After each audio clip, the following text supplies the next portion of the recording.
And last but not least, the show Black Mirror, which is on Netflix. Black Mirror is a originally a BBC show, and BBC means British broadcast cool stuff. I don't know what it means, but it means British. It means Britain.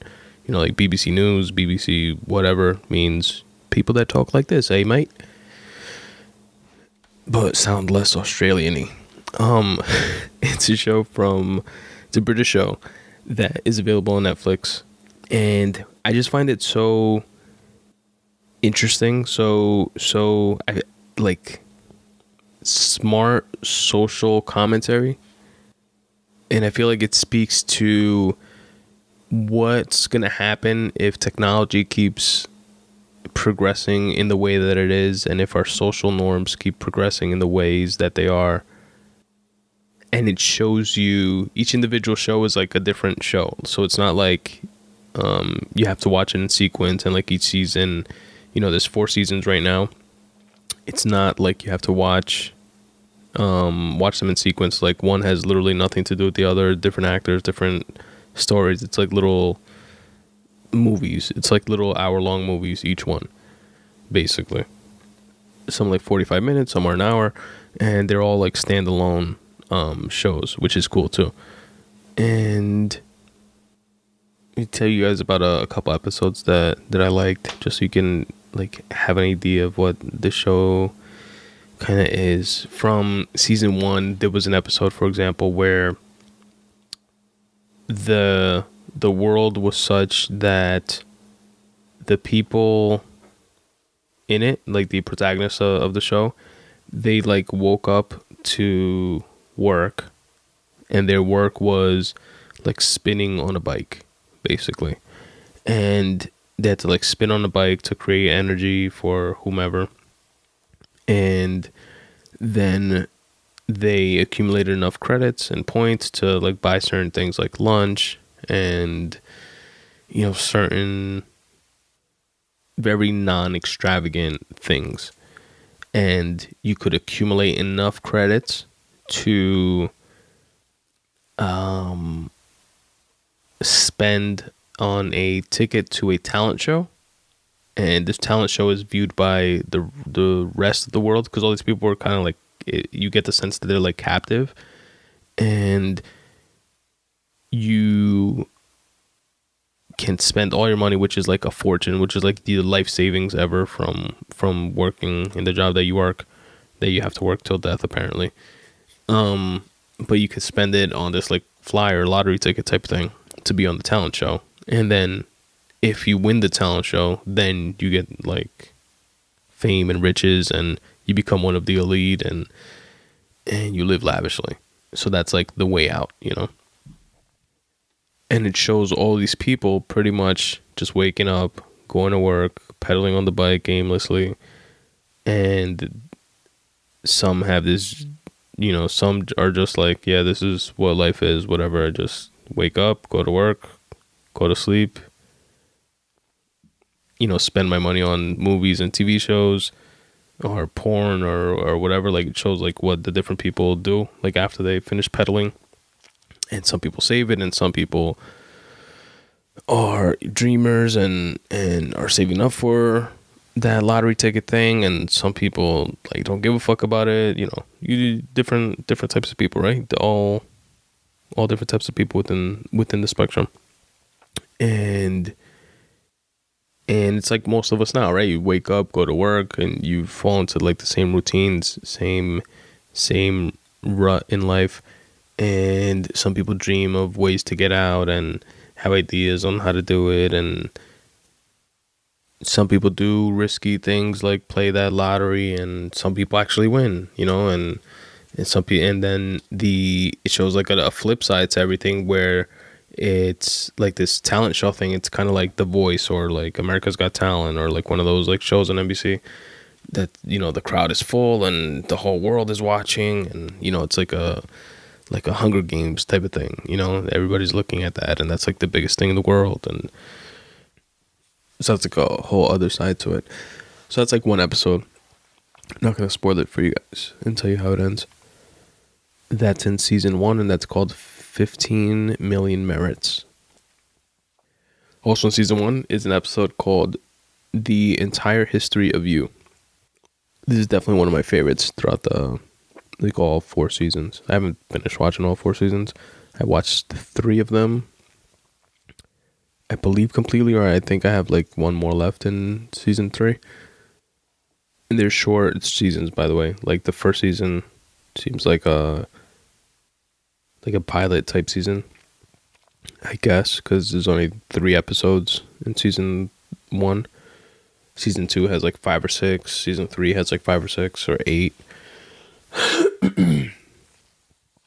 And so on. But anyway, in season 3, it's like a regular world, like how this world is, with the only difference being that the vast majority of people, you can opt out of this if you get some sort of, either you opt out or you get some sort of procedures done. But the norm is to have this implant, this tiny rice size implant behind your ear of this little microchip thing, and as well as a permanent contact lens in one of your eyes. And again, this is the norm. This is 9 out of 10 people have this, and somebody that doesn't have this implant is because they got some medical exemption type of thing, and they requested to have it physically removed from their body, and all types of shit. And they're looked at like lepers and weirdos, or weird hippies, But what this does is everything that you see gets recorded, and you can play it back forever. So shit from when you were a kid, or whenever. And you can scroll back to December 3rd, 1999 at 4:53 p.m. And for example, traveling, when you're in the airport, instead of giving a passport, they ask you to scan your last hour, and they skim through it, make sure you're not a terrorist and picking up bombs and shit like that, and say, okay, you're good to go. And then you go. And so to use that much. So encounters, for example, in the show, they go over the guy's at a job interview, and his wife asks him how it went. He says he doesn't think it went that well, and she's like, oh, put her up on the screen, let me see. And then you can literally you have this little thing, this little button thing where you can almost Apple TV your images to the screen type of thing, and transpose them on the screen, and replay videos and pictures and whatever. And people are like, oh no, it didn't go that bad, look, this person looked away from you. You can zoom in, zoom out, and look at things that you weren't looking at while you were actually living them. And this episode's really good, and it's pretty much about this jealous husband guy that meets up with his wife at a dinner party of her friends that he's meeting her at. And he walks in and notices her being extra friendly with some guy. It's an old friend of hers, and he notices her before she notices him. And then he notices her body language and everything change once she does notice him. So he starts getting jealous and skeptical about this guy, asking questions and stuff like that, as the show goes on. And ultimately finds out that, spoiler alert, by the way, that she had an affair with this guy way back when, and she denies it, and then he makes her play back the last time she saw him, and then she sees that they were making out, and all types of crazy shit. So it's an interesting dive into what how we would abuse the ability to be able to see everything and anything whenever we wanted or asked. Another good one, let's see, there was an interesting one that I kind of didn't like it, but I liked the way it ended. In season 2, it's called White Bear, and it was this lady that wakes up in a room, and she doesn't know where she is, she doesn't remember who she is, she thinks she has like a daughter because she's in the house that she's in, which is completely empty except for her and, you know, like furniture and like stuff like that. But in terms of people, she's the only one there. And she walks out and she sees people like looking at her from like different houses, like everybody like in their windows and like looking out the window and looking at her. And then people driving by looking at her, and people like down the block just looking in her direction. And she tries to ask questions and everybody ignores her. And then somebody starts shooting at her, somebody with a mask. And then she starts like running away, and then somebody else with a mask, like people like are chasing her, and then she's like running towards other people that are just like standing by watching and like filming it with their phones. And she's like, help me, why are you filming this, look, they're shooting at me, help me. And she doesn't know who the fuck she is, she doesn't remember anything, and this whole shit is just weird, right? You fucking running away from people that are shooting at you with a shotgun and have fucking machetes and shit, and then other people, like dozens and dozens of people just like standing by filming it on their phones. And it winds up being that all these people are like paying to be there, like kind of like an amusement park ride type of thing. And some of the people are like actors that are deliberately, you know, like the people shooting at her and chasing her and stuff like that, those are the actor people. And the people that are there as part of the amusement park type of thing are in on it, and they're like in, you know, for the ride, and that's why they're filming it going along for the ride. And they drive this woman to you know, pretty much through a bunch of obstacles, and some people like try to help her, but they're in it also, and they're not really helping her, they're just like driving the narrative of the story. And this is, you know, it's all being recorded, and people are watching on a big screen as well, like in this big theater. And it ends with her